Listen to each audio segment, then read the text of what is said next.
પવિત્ર શ્રાવણ માસના બીજા શનિવારે તરસાલી શ્રી કષ્ટભંજન દેવ હનુમાનજી દાદાના મંદિરે દાદાને કઠોળના વસ્ત્રો તેમજ ફૂલોનો શણગાર કરવામાં આવ્યો હતો. હાલ પવિત્ર શ્રાવણ માસ ચાલી રહ્યો છે.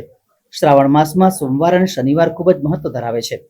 શ્રાવણ માસનો આજે બીજો શનિવાર હોય શહેરના હનુમાનજી દાદાના મંદિરોમાં વહેલી સવારથી જ ભક્તજનો દર્શનાર્થે ઉમટ્યા હતા. ત્યારે તરસાલી વિસ્તારમાં આવેલ શ્રી કષ્ટભંજન દેવ હનુમાનજી દાદાના મંદિરે દર શનિવારે વિવિધ કાર્યક્રમોનું આયોજન કરવામાં આવે છે. બીજા શનિવાર નિમિત્તે મારુતિ મંડળ દ્વારા હનુમાનજી દાદાને કઠોળના વસ્ત્રો પહેરાવવામાં આવ્યા હતા. સાથે જ દાદાને સુંદર મજાના ફૂલોથી શણગારવામાં આવ્યા છે. મંદિર ખાતે વહેલી સવારથી જ ભક્તો દર્શનાર્થે ઉમટી દાદાના દર્શનનો લાભ લઈ ધન્યતા અનુભવી હતી. જય રણછોડ, જય શ્રી રામ. આજે શ્રાવણ મહિનાનો બીજો શનિવાર છે.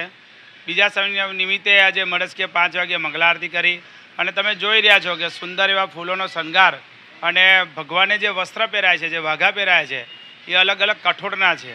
એટલે કઠોળના અનાજના જ્યારે વસ્ત્ર પણ પહેરાયેલા છે. કહે છે કે જ્યારે દાદાની સેવા કરીએ, દાદાની પૂજા કરીએ તો આ ભગવાન સમસ્ત જીવોનું કલ્યાણ કરતા હોય છે. શ્રાવણ મહિનો એટલે ભક્તિભાવનો ઉલ્લાસને મેળાવડો છે.